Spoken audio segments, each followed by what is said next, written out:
पडलं असेल याचा सुद्धा विचार करा. वारा कोणत्या दिशेने वाहतो त्या ठिकाणी त्या टोकावर आवाज कोणीकडे जाईल याचा सुद्धा विचार व्हायचा. इतक्या बारीक बारीक गोष्टींचा या ठिकाणी विचार केला जात होता. आपण गोष्टीनिरूप शिवचरित्र जेव्हा बघतो तेव्हा अनेक विचार मनात येतात. खरंच या एवढ्या ज्या काही कथा दिल्या, काही काही लोक म्हणतात नसेल ती तलवार नसेल दिली. हे चमत्कार कधी असे होतात का? खूप गोष्टी आहे या ठिकाणी, म्हणजे खूप प्रश्न निर्माण होतात. पण मित्रांनो, तुम्हाला मला एक महत्त्वाची या व्याख्यानामध्ये गोष्ट सांगायची आहे की पहिल्यांदाच म्हटलं की विश्वास फार महत्त्वाचा असतो. एखाद्या गोष्टीवर आपण जो ठेवतो ना, समोरच्यांवर जो आपण विश्वास ठेवतो त्याच्यातनं आपल्याला काय मिळतं हे शिवाजी आणि समर्थ रामदास गुरु यांच्यामधनं आपल्याला कळतं. रामदासांनी धर्मजागरण केलेलं आहे. धर्म म्हणजे काय, आपली संस्कृती म्हणजे काय, आणि धर्माचं रक्षण हे शिवाजी महाराजांनी केलेलं आहे. प्रत्येक ठिकाणी त्यांनी मारुतीचे उत्सव घेतले आहे, रामाचा उत्सव घेतला आहे, गणपती उत्सव घेतलेला आहे. आपल्याला वाटतं गणपती उत्सव टिळकांनी सुरू केला, पण त्याच्या पहिले उत्सव रामदास स्वामींनी सुरू केलेला आहे. तुम्ही बघा, तुम्हाला कळेल ते. आणि तिथून लोकजागृती निर्माण केलेली आहे की नाही, आपल्याला जेव्हा आपण आपले हे जे आपला जो हा धर्म आहे, आपली हिंदू संस्कृती आहे, ही जर टिकवायची असेल तर आपल्याला त्या त्या पद्धतीने हे उत्सव, सण, या जत्रा या सगळ्या कराव्याच लागणार आहे. कारण की या सगळ्या भीतीने बंद होत चालल्या होत्या. आज तुम्ही बघाल तर उत्सवाचं स्वरूप बदललं आहे आताच्या काळात. का असं व्हावं याचा विचार आपल्याला करायचा आहे. म्हणून मी तुम्हाला मगाशी एक उदाहरण दिलं होतं की घरामध्ये लाईट लावला की किंवा दिवा लावला तर त्याचा प्रकाश दरवाज्यातनं खिडकीतनं बाहेर जातो आणि मग कळतं रे या घरात लाईट सुरू आहे. तसं आपल्या मनामध्ये झालं पाहिजे. मला जर एखादी गोष्ट हवी आहे, मी जर निश्चय केलेला आहे आणि ते जर नातं मला टिकवायचं आहे आणि त्या नात्यातनं मला माझं साध्य करून घ्यायचं आहे, त्याच्यासाठी मला साधक बनावं लागेल ना. मला अभ्यास करावा लागेल, मला माझ्यातले गुणदोष तपासून बघावं लागतील, माझ्या आजूबाजूचं वातावरण कसं आहे याचा मला अभ्यास करावा लागेल. म्हणून दोन आपल्या याच्यामध्ये फार मोठी उदाहरणं आहेत, एक रामायण आणि एक महाभारत. रामायणामध्ये सगळ्यात चांगल्यात चांगलं काय आहे याचा विचार करण्यात आला आहे आणि महाभारतामध्ये वाईटातलं वाईट काय आहे याचा विचार करण्यात आला आहे. एका ठिकाणी आदर्श म्हणून श्रीरामाकडे बघण्यात आलेला आहे आणि एकाकडे योग योगेश्वर तत्ववेता म्हणून श्रीकृष्णाकडे बघण्यात आलेला आहे. या सगळ्या ज्या गोष्टी आहे की कसं वागू नये आणि कसं वागावं याचा विचार पहिले आपल्याला करावा लागतो. कारण की का होतं, राम आणि श्रीकृष्ण, रामाचं उदाहरण रामदास स्वामींनी प्रत्येक ठिकाणी दिलं आदर्श पुरुष म्हणून. कसा अन्यायाविरुद्ध लढलाय, कशी राक्षसं मारलेली आहेत, काय केली आहेत. मारुतीरायांनी कशा पद्धतीने रामाला साथ दिली आहे, कसं समर्पण केलं आहे हे तुम्ही नवविधा भक्तीमध्ये बघता. तुम्ही दास्य भक्ती ही मारुतीच्या रूपाने आपल्याला बघायला मिळते. तर तशी दास्य भक्ती हे स्वराज्या सेवकांतर्फे निर्माण व्हावी, मावळ्यांतर्फे निर्माण व्हावी, राजातर्फे निर्माण व्हावी, हा तो विश्वास आहे. नुसतं म्हटलं मी नाही मला अरे करायचं आहे, बरं करायचं, काय करायचं आहे, पण तुम्हाला जे करायचं आहे त्याला कुठेतरी ती दिशा दाखवण्याचं काम, त्या मार्गावरून चालताना येणारे खास कळगे आहेत ते कशा पद्धतीने पार करायचे याचं सगळं, याला जो मार्गदर्शक तत्व लागतं, गुरुतत्व लागतं, ते त्या माणसाकडनं लागतं. मग तो तसा पद्धतीचा गुरु मिळाला पाहिजे. तुकाराम महाराजांनी फार सुंदर सांगितलं, जेव्हा ते भेटायला गेले तेव्हा सांगितलं, नाही, तुला गुरु म्हणून रामदास स्वामींकडेच जावं लागेल. मी एक प्रापंचिक पुरुष आहे, मी तुला त्या पद्धतीने ती मदत नाही करू शकणार. ती मदत तुला रामदास स्वामीच करतील. ह्या ज्या म्हणजे गोष्टी आहेत, या सगळ्या आपल्याला ते सगळं वाचून कळेल. शिवचरित्र म्हणा किंवा जी काही अनेक पुस्तकं आहेत शिवाजी राजांवरची, त्याच्यातनंच हे कळेल आपल्याला. मी तुम्हाला पहिले सांगितलं, मी सगळं सोपी शब्दात बोलणार, मी खूप कठीण बोलणार नाही, कारण की अनेक ठिकाणी आपल्याला हे ऐकण्यात येतं काय झालं, कशा पद्धतीची कशा प्रकारची युद्ध झाली आहे, कोण कोण स्वराज्यावर चालून आलेली आहेत, त्यात कोणकोणचे लोक होते, कशा पद्धतीची त्यांना साथ देण्यात आली. पण माझा विषय गुरुशिष्य परंपरेचा असल्यामुळे मला फक्त एवढंच सांगायचं आहे की माणसं हेरणं हे फार महत्त्वाचं आहे. समोरचा माणूस वाचता आला पाहिजे, आपल्याला पाहिल्याबरोबर कळलं पाहिजे की याच्या मनामध्ये विचार काय आहे आणि ती कशा पद्धतीचे आहेत. हे इतकं सगळं जेव्हा आपण समोरच्यांकडे बघतो किंवा जाणण्याचा प्रयत्न करतो, तर ती वातावरण निर्मिती तुम्हाला स्वतः करता आली पाहिजे. नाहीतर त्याचा काही फायदा होत नाही. मी गुरु केला आणि खूप माळा जपल्या, पण काहीच फायदा नाही. जे काही त्या माणसाने सांगितलं आहे तुमच्याकरता, तर ते तुमच्या आचरणात आलं पाहिजे ना. नुसतं तुम्ही म्हटलं की नाही बाबा, मी खूप जप केला, आता देव मला प्रसन्न होईल झालं. देव नाही, त्यांनी सांगितलं तुझ्यामधलं देवत्व जागृत कर. तू कसा वागतोय, काय वागतोय, हे तू तपासून पहा बघ. स्वतःमधली अंधश्रद्धा पहिले जी आहे ना, ती मिटवा. तेव्हा हा जो पूल आहे ना मधला, हा निर्माण होतो. त्याच्याकरता विश्वास, त्याच्याकरता विवेक, विचार, या सगळ्या गोष्टी क्रमशः निर्माण होत जातात. तेव्हा माणसाला कळतं की नाही, आता मला आहे ना हे साध्य होणार. म्हणून याच्यासाठी परीक्षा घेतात की समोरचा हा कसा आहे, खरंच हा त्या याला पोचलेला आहे का, की फक्त नुसता बडबड करतोय. त्याच्यासाठी तुम्हाला कष्ट घ्यावे लागतात, समजून घ्यावं लागतं. काही काही जण असतात, अनेक असतात, खूप बोलतात, पण आचरणात किती आणतात. आज एक साधं उदाहरण देतो, राग येऊ देऊ नका. नुसती दाढी वाढवली, कपाळाला टिळा लावला आणि मी शिवाजी महाराजांचा भक्त आहे असं म्हणतात. पण तुम्ही आचरणात तसं आणता का? शिवाजी महाराज आणता का? नुसतं दाढी वाढवून होईल का? कपाळामध्ये टिळा लावला तो होऊन जाईल का? नाही होत या गोष्टी. काय दाढी वाढवली म्हणजे काय तुम्ही शिवाजी महाराजांचे भक्त होता असं होत नाही. तुम्ही आचरणात, तुम्ही म्हणून म्हटलं की पहिले स्वतःमध्ये तुम्ही डोकावून बघा. तुम्ही घरात कसे वागता, बाहेर कसे वागता, समाजामध्ये तुमचं स्थान काय वागताना, या सगळ्या ज्या गोष्टी आहे ना पहिले तुम्हाला बघाव्या लागतात.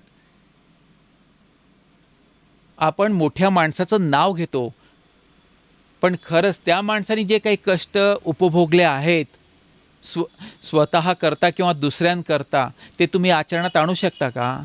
रस्त्याने जाताना साधा गाडीला कोणी ओव्हरटेक करून गेला, तुमच्या तोंडातून पटकन शेवी निघते. येणारा घरचा माणूस काय दोन शब्द तुम्हाला थोडासा तुमच्या मनाविरुद्ध बोला तर तुमचा चेहरा कसा होतो? समजून घेणे ही जी क्रिया असते ना, ही फार मोठी असते आणि त्याला देवत्व म्हणतात. देव म्हणजे आपण देवघरात बसवलेला देव नाही म्हणत आहे मी, किंवा चमत्कार करणारा देव नाही म्हणत आहे. हे देवत्व की समजून घेणे, आणि ते शिवाजी राजांजवळ ह्याच महत्त्वाचा गुण होता की समोरच्या माणसाला समजून घेणे. म्हणून ते आज जीवाला जीव देणारे एवढे मावळे त्यांनी तयार केले आणि त्यांना असा गुरुसुद्धा की समर्थ रामदास स्वामींसारखा मिळाला आणि समर्थ रामदास स्वामींना सुद्धा असा शिष्य मिळाला ज्याची ज्यांनी वाट पाहिली इतके वर्ष. म्हणून हे गुरु शिष्य आपण जे म्हणतो ना, हे जे नातं म्हणतो, याला फार मोठा अर्थ आहे. आपण वाटल्यास अनेक लोकांचे, ज्यात कल्याण स्वामींचं जे उदाहरण आहे ते शिवाजी महाराजांच्या समोर झालेलं आहे. की एका टोकावर गेले असताना जोराचा वारा येतो, सगळ्यांना माहीत आहे. जोराचा वारा तो स्वामी समर्थांच्या समर्थ रामदास स्वामींच्या अंगावरची छाटी उडते आणि दरीत जाते. त्यावेळी शिवाजी महाराज आहेत तेव्हा ते म्हणतात, कल्याण, अरे छाटी उडाली रे. आणि कल्याण स्वामी त्या ठिकाणी उडी घेतात. शिवाजी महाराज अवाक होतात. पाहतात काही अंतरानंतर किंवा काळानंतर कल्याण स्वामी छाटी घेऊन येताना दिसतात. हा विश्वास हा मनामध्ये निर्माण झाला पाहिजे.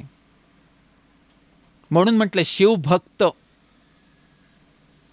शिवभक्त होणं ही जी स्वतःला उपाधी लावणं ही इतकी सोपी नाही.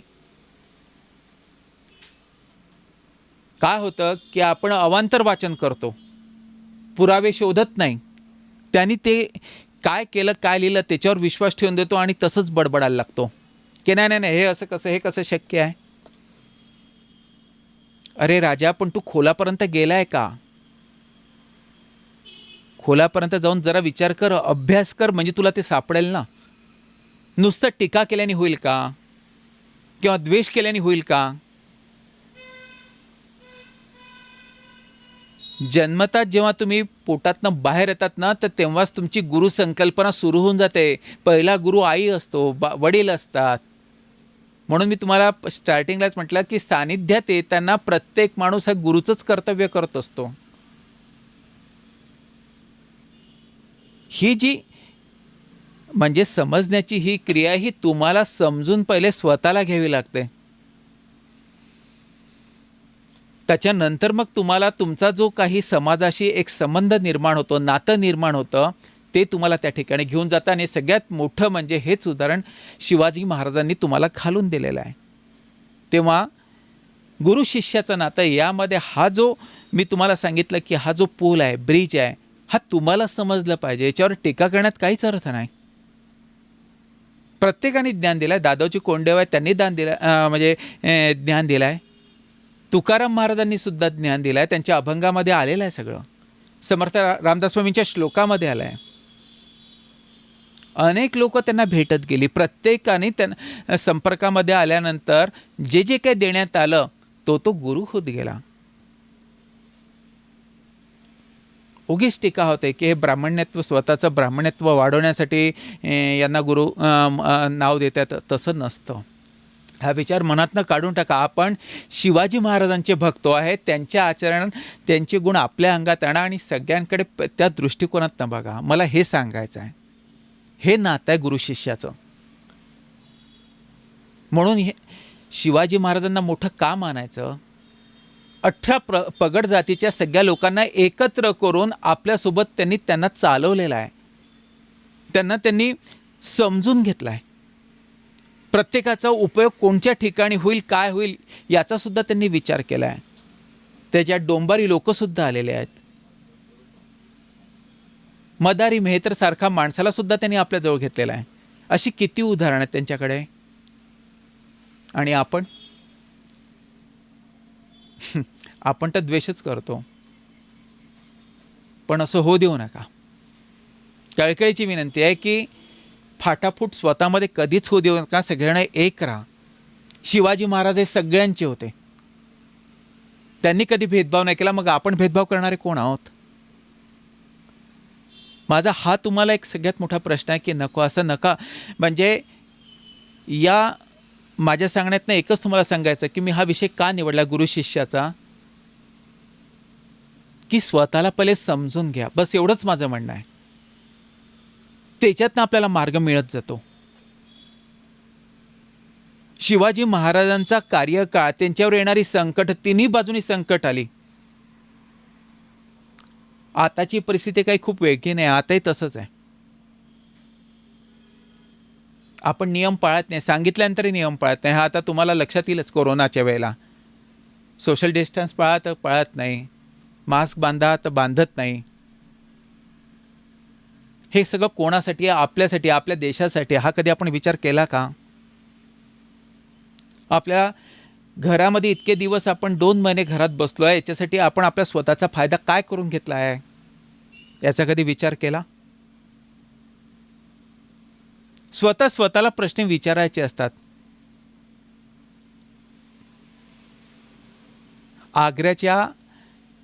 आग्र्याला जेव्हा शिवाजी महाराजांना बंदिस्त करून ठेवलं होतं, तर तेव्हा त्या कोठडीमध्ये काहीच साधन नव्हतं. रिकामी कोठडी, झोपण्याकरता जे काही असेल साधन ते ठेवलं होतं, पिण्याचं पाणी. काय करायचं यावेळी, म्हणजे हे जे बंदिस्त करून ठेवल्यानंतर करायचं काय, हा सगळा मोठा विचार होता. तो आपल्या डोक्यात, त्यांच्या नाही. त्यांच्या डोक्यामध्ये त्यावेळेला पुढे काय करायचं, आपण या ठिकाणी बंदिस्त आहोत, तर आपल्याला कशा पद्धतीने याच्यातनं मार्ग काढतील. आणि अचानक त्यांनी त्या ठिकाणी खिडकीतनं बाहेर बघितल्यानंतर त्यांच्या तेव्हा लक्षात आलं की इथून आपली सुटका कशी होईल आणि कशा पद्धतीने ती आपल्याला करता येईल. आणि तो विचार त्यावेळी पहिल्यांदा त्यांच्या मनामध्ये आला, तो म्हणजे पेटाऱ्यातनं पळायचं, मिठाईच्या पेटाऱ्यातनं. ते हताश झाले नाही की नाही आता पुढे कसं होईल, काय होईल, स्वराज्याचं कसं होईल, मला जर इथे असा विचार करत बसले का ते. हा जो विचार आहे मनात येणं, की संकटामध्ये सुद्धा जर पॉझिटिव्ह विचार आपल्याला जर मनात करण्याची जर किमया मनात असेल, त्याच्याकरता म्हणून मी तुम्हाला म्हटलं की स्वतःमध्ये जे काय आमूलाग्र बदल घडवायचे असतात ना, ते तुम्हाला घडून आणावे लागतात. समोरची परिस्थिती पाहून आता अरे बापरे 2 महिने कोरोना घरात नुसतं बसावं लागणार, मग करायचं काय आपण. खूप येतं त्या व्हॉट्सअपवर आणि फेसबुकवर मी बघितलं, काय काय लोकांचे पेपरमध्ये हे येतात, तांदळाचे दाणे किती, फॅन किती सेकंदात बंद होतो. किती फालतू गोष्टी या. अरे त्यापेक्षा तुम्ही अनेक पद्धतीचं जर वाचन केलं असतं ना, ते तुमच्या कामात आलं असतं.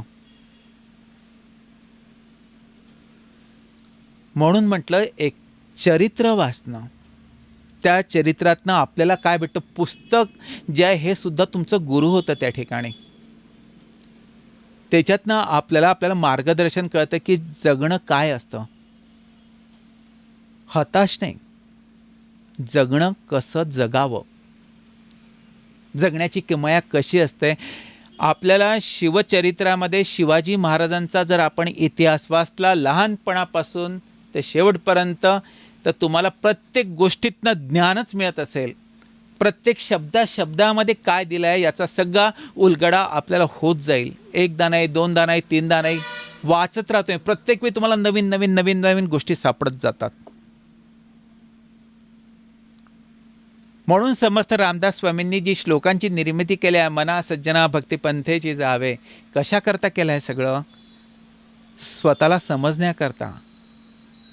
दासबोधामध्ये सुद्धा त्यांनी अक्षरशः जेव्हा शत्रूंबद्दल एक श्लोक आहे त्याच्यामध्ये, की किती अफजल खान हा किती वाईट माणूस असू शकेल याच्याबद्दल ते एक छोटूसं त्यांनी तेथे दिलेलं आहे. तो कळेल वाचताना. ते त्यांनी त्याच्यामध्ये जेव्हा लिहिलं, तेव्हा आपण जेव्हा ते वाचतो तेव्हा ते आपल्याला कळतं ना, की बापरे तेव्हाची परिस्थिती तेव्हा आपल्या डोळ्यासमोर उभी राहत आहे. अरे बापरे याच्यात हे असं लिहिलं आहे, म्हणजे किती कठीण काळ असेल तो. पण आपण तो विचार करत नाही. आपण दुसरा जो कोणी बोलतो त्याच्यावर विश्वास ठेवतो. पण जे प्रत्यक्ष वाचन आहे, वाचन म्हणजे जो खरा इतिहास आहे तो जर उलगडून पाहिला तेव्हा तुम्हाला कळतं की अरे काय आहे.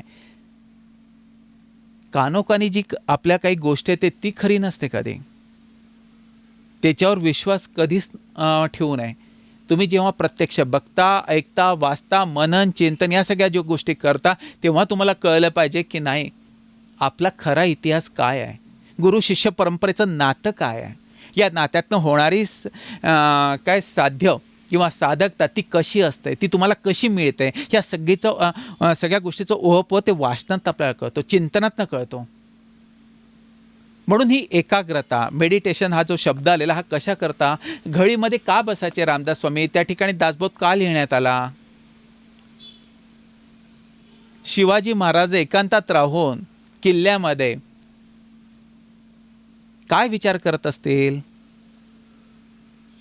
या सगळ्या गोष्टी जेव्हा वाचनात येतात ना, तेव्हा कळते की अरे देशावरची संकटं एवढी मोठी आहे आणि प्रत्येक संकटाला तोंड देताना हा माणूस कधीच डगबगला नाही, हा कधीच निराश झालेला नाही. हे तुमच्या याच्यात आलं पाहिजे.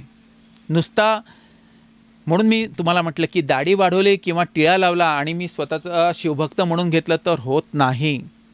आचरणात आणा त्या गोष्टी, आचरणात. तशा पद्धतीचे कपडे घातले. आचरण म्हणजेच कपडे समजा. आचरण म्हणजेच तुमचा विचार आहे. म्हणून हे सामाजिक बंध असतात ना समाजात वावरतांचे, याचा विचार प्रत्येक ठिकाणी समर्थ रामदास गुरूंनी आपल्या श्लोकांमध्ये केलेला आहे. म्हणून मी म्हटलं पहिला संत आहे असा की ज्यावेळी त्यांनी म्हणजे ती परिस्थिती आपल्या श्लोकांमध्ये केलेली आहे की त्यावेळेचा काळ कसा होता ते तुम्हाला समजलं पाहिजे.